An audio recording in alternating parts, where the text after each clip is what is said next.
Shalom, I'm Dr. Deanna Dye with Foundations in Torah.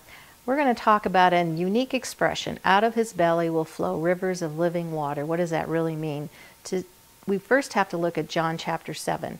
And in John 7:37 through 38, you all know this, it says, "If anyone thirsts, let him come to me and drink. He who believes in me, as the scripture has said, out of his belly will flow rivers of living water." This he spoke of concerning the Spirit, whom those believing in him would receive. Now, this particular verse takes place in the context of John 7 through 9, which is Sukot, or the Feast of Tabernacles. And there's a special ceremony that went on at that time called the Simcha Beit HaShoeva, or the joy of the house of the water drawing.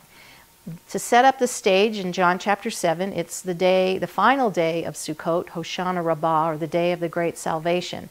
This particular ceremony was done every morning. However, on this day, this was the day of great, intense joy for that deliverance and salvation.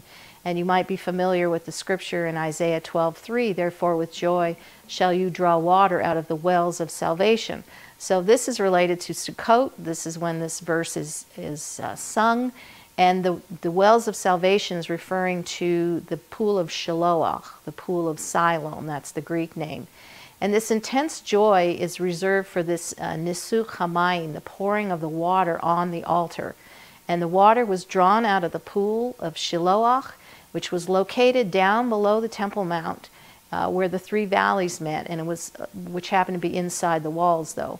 And so the high priest is going to take that water. He's going to dip it into the pool of Shiloah, and he's going to take a very small amount. He's going to make his way back up to the Temple Mount to pour out that water.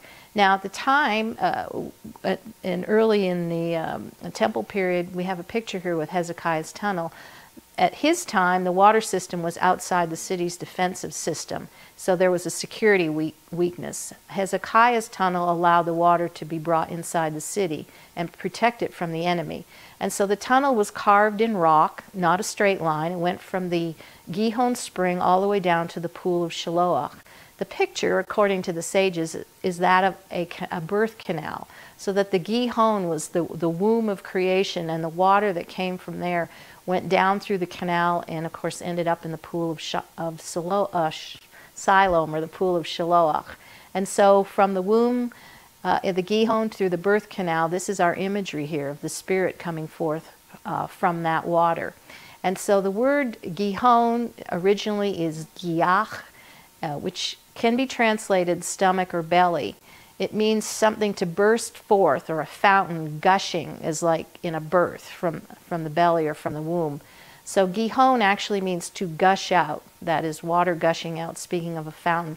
Interestingly enough, the Gihon was called the Virgin's Fountain, or the Spring of Miriam. That's interesting. In Arabic, it was called the Fountain of the Mother of the Steps. Legend had it that Miriam washed Yeshua's infant clothes in these waters. Of course, that's a legend. But these waters were associated with the Spirit. So the water source for the Shiloah is the Gihon. Gihon meaning belly, but more particularly meaning womb. Out of his womb will flow rivers of living water, speaking of the fountain of living water that flows from to the Shiloah. And of course, this is the place where Nathan anointed Solomon king over all of Israel. That is at the Gihon. It's the main source for water for Jerusalem. It's a reliable source of a drinking supply of water. The Gihon is considered to be the river of the creation of the world that went through the Garden of Eden and supplied water to that garden. So again, it was considered part of the water system that ran under the threshold of the temple. It's said that the Gihon was the water under the Temple Mount, literally. And you can read that in Ezekiel 47, talking about the water running down on the right side of the altar. Revelation tells us this river of life, of water of life, that was sparkling and crystal-like, flowing from the very throne of God, speaking of the Lamb as well. So the high priest carried the water up to the Temple Mount, and in particular to the altar. So this pouring out of the water on the altar at this time, the pouring out of the wine libation at the same time, he carried a golden flax up the altar ramp. And there were little basins there. One was a silver, Actually, they were both silver basins where the water and the wine were poured out. They were fixed on top of the altar. They sat next to one another. And so they would be poured out. The water would have been poured out in one of these little basins, and it would flow down under the altar, eventually down into the Kidron Valley.